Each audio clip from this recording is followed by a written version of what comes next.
Bonjour ou bonsoir, dépendamment de quand est-ce que vous suivrez cette vidéo. J'ai décidé de faire cette vidéo et de la partager avec vous parce que je voudrais parler de deux points. Le premier point, c'est être de la première classe. Le deuxième point, c'est la crainte de Dieu. Je m'appelle Belinda Mokaku Mwamba, je suis mariée à Daniel Mwamba et ensemble nous avons 4 magnifiques petites filles. Zoé Christina, Noan, Tess et Daniela. J'ai grandi dans une famille avec des parents qui se sont battus pour toujours nous donner le meilleur. En passant, je les remercie. Et dans cette famille, il y avait plusieurs lois, parmi lesquelles le soir, il nous était interdit de sortir. Et moi, j'avais des amis avec lesquels on aimait sortir. Mais pour le faire, il fallait trouver une tactique ou quelque chose. Alors ce que je faisais, c'est que le soir, quand mes parents allaient dormir, moi, je soudoyais les sentinelles. Mais entre-temps, je déposais sur mon oreiller comme une forme de perruque que je déposais qui devait servir à remplacer mes cheveux. Et je plaçais plusieurs habits comme ça en forme humaine que je recouvrais d'un drap parce que des fois ma mère sortait, venait vérifier, donc il fallait qu'elle soit sûre que j'étais sur mon lit. Donc je faisais ça juste histoire de masquer un peu mes sorties. Et ça marchait à tous les coups, croyez-moi.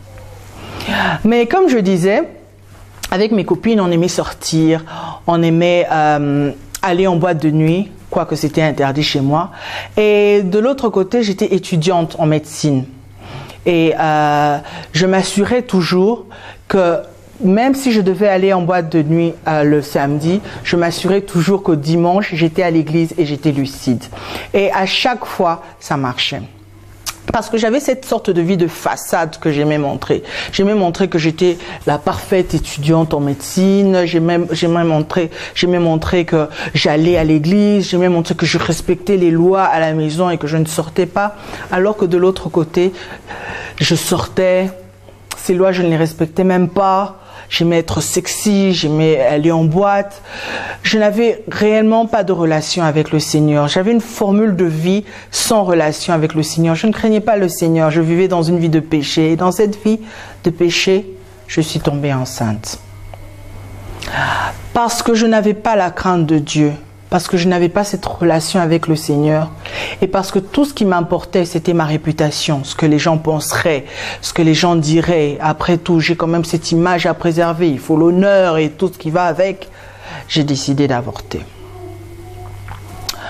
Quelque temps plus tard, avec Dieu a fait grâce que je le rencontre vraiment.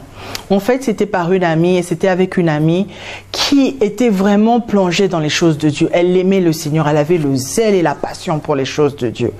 Et finalement, son zèle a commencé à déteindre sur moi.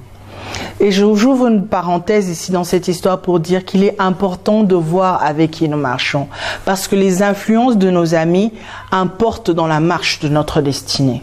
J'ai commencé aussi à avoir cet amour et finalement, vers la fin du 3e trimestre de 2007, j'ai donné ma vie à Jésus-Christ comme mon Seigneur et mon Sauveur. J'étais folle amoureuse de lui. Je voulais le servir, je voulais le connaître, j'avais ce zèle pour le Seigneur.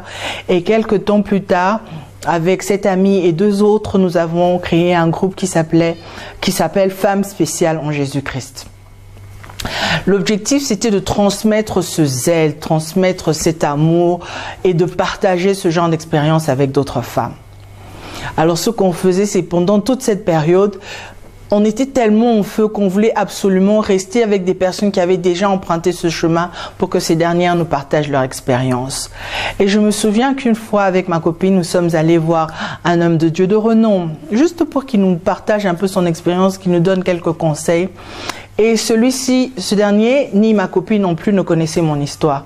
Et en parlant, il a sorti une phrase qui disait « Mais les femmes qui ont déjà avorté sont pires que tout. » Ce genre de femmes, elles ont déjà fait couler du sang. Elles n'ont pas de connexion. Elles n'ont pas droit aux choses, elles n'ont pas droit aux choses sacrées. Alors, je ne sais pas si ça vous est déjà arrivé que les gens sont en train de parler, mais toi, tu te retrouves comme vous vous retrouvez comme dans une bulle où vous n'entendez plus rien. C'est vraiment ce qui s'était passé avec moi. Ils étaient en train de parler et moi j'étais comme si tout tombait, tout était en train de s'effondrer autour de moi. Dans mon cœur, les remords ont commencé à faire surface. J'avais la culpabilité et eux ils parlaient et moi je n'entendais plus rien. J'étais vraiment anéantie, j'étais par terre parce que j'étais en train de me dire que j'avais demandé pardon à Dieu, mais qu'au fait j'étais une chrétienne de seconde classe, que les choses sacrées, les choses ne m'appartenaient pas. Je pouvais évoluer avec Dieu jusqu'à un certain niveau, avoir certains privilèges avec le Seigneur, mais je ne pouvais pas en avoir d'autres à cause de mon passé, à cause de mon histoire. Et chemin faisant, quelques temps plus tard, je rencontre un homme.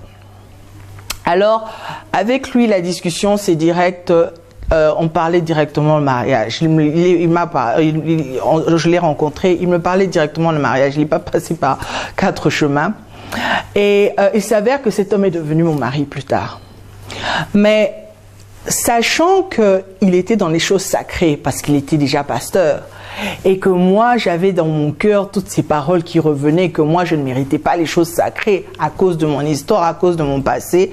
Ça faisait un peu comme un clash. Et finalement, je lui ai dit, avant qu'on commence à entrer dans toutes ces histoires, je lui ai dit, écoute, s'il y a quelque chose que je dois te parler de moi, si on doit évoluer, mieux vaut que tu saches d'où je viens, ce que j'ai fait, entre guillemets, parce que je n'ai pas droit aux choses sacrées. Donc.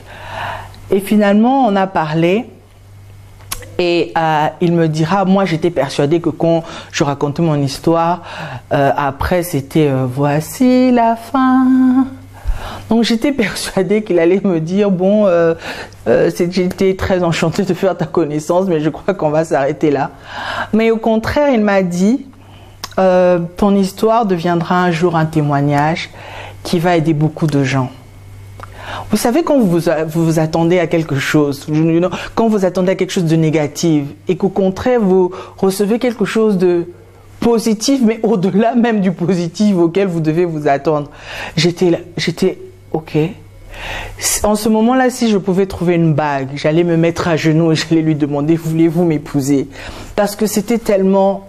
ça dépassait mes attentes et j'ai ressenti en ce moment-là un amour de Dieu comme je ne l'ai jamais ressenti parce que du coup je sentais que je passais de cette chrétienne de 2e classe à chrétienne de 1re classe. Je sentais que Dieu m'aimait et que Dieu m'avait pardonné de toutes les façons.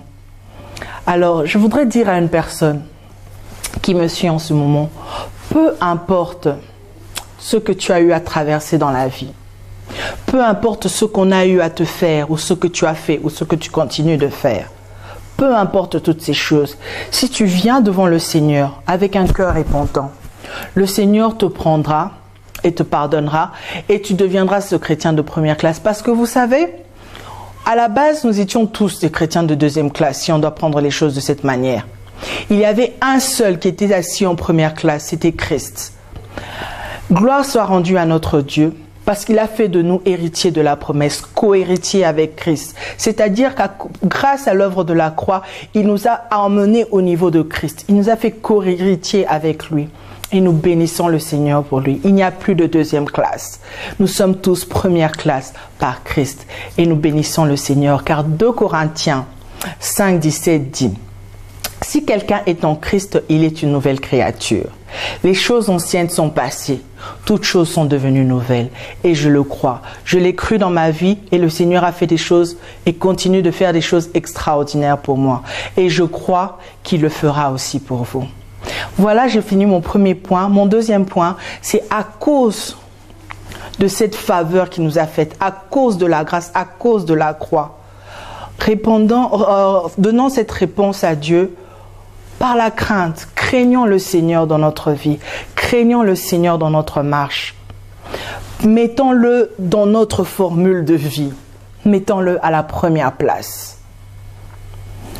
Voilà, donc mon premier point qui était la 1re classe, mon deuxième point qui était la crainte de l'Éternel. Je pense qu'après ça, si tu as été touché par ce message, je voudrais prier avec toi. Je voudrais prier avec toi et ensemble nous allons incliner nos têtes et tu vas répéter ces paroles avec moi. Seigneur Jésus, je te demande pardon. Je te demande pardon parce qu'en ce moment, je n'ai que toi. Je remets tout entre tes saintes mains et je te reçois comme mon Seigneur et mon Sauveur. Merci Seigneur Jésus et merci Saint-Esprit de m'aider dans cette nouvelle marche. Amen. Voilà, on a fini, on va s'arrêter pour aujourd'hui. Si vous avez aimé cette vidéo, n'oubliez pas de placer un petit commentaire et surtout d'aimer cette chaîne YouTube Dan Aigle. Et à très bientôt pour une prochaine vidéo. Que Dieu vous bénisse. Bisous, bisous. Bye bye.